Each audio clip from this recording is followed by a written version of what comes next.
దేవుని కృప వలన మనము జీవిస్తున్నాం. దేవుడిచ్చేటువంటి రక్షణ బట్టి ఆనందంగా గడపగలుగుతున్నాం. మన పిల్లలు, మన కుటుంబము, మన చేతి పనులు, ఉద్యోగాలు, వ్యాపారాలు ఫలిస్తున్నాయంటే అది దేవుని కృప వలనే. నేనైనా నీవైనా మరి లోకములో ఉన్న ప్రతి ఒక్కరు కూడా క్షేమంగా జీవిస్తున్నాం, ఆశ్రయించబడుతున్నాం అంటే దేవుని యొక్క కృపే. మంచివాడి మీద, అవినీతిపరుడి మీద వర్షం కురిపించి ఎండను కాల్చి ఆయనే సమస్తమును భూమి మీద ప్రకాశింపజేసినటువంటి దేవుడు ఆయనే.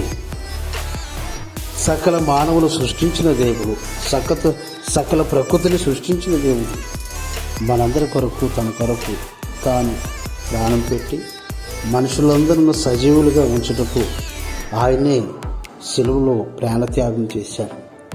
మనం బాగుండాలని, మన కుటుంబాల్లో బాగుండాలని దేవుడు తన అద్భుతమైనటువంటి రక్షణ కృప దయచేసి దీవెనకరంగా ఉంచుతున్నాడు. ప్రియ సహోదరి, సహోదరుడా, ఈరోజు నిజదేవుడైన యేసుక్రీస్తును నువ్వు తెలుసుకోగలుగుతున్నావా? దైవ కృపను, దీవెనలు పొందుకోవాలనుకుంటున్నావా? అయితే దేవుని సన్నిధికి రా, దేవుని వాక్యాన్ని విను, నీ మనసు దేవునికి ఇచ్చి, నీ హృదయాన్ని, నీ తలంపులను దేవుని వైపు కేంద్రీకరించి నీలో ఉన్న పాపాన్ని ఒప్పుకొని పశ్చాత్తాపంతో ప్రభు సన్నిధిలో ఒక్కొక్క పాపాన్ని ఒప్పుకొని విడిచిపెట్టినట్లయితే ఆ దైవ కృప, దేవుని ఆశీర్వాదం నీకు తప్పకుండా దేవుడు అనుగ్రహిస్తాడు.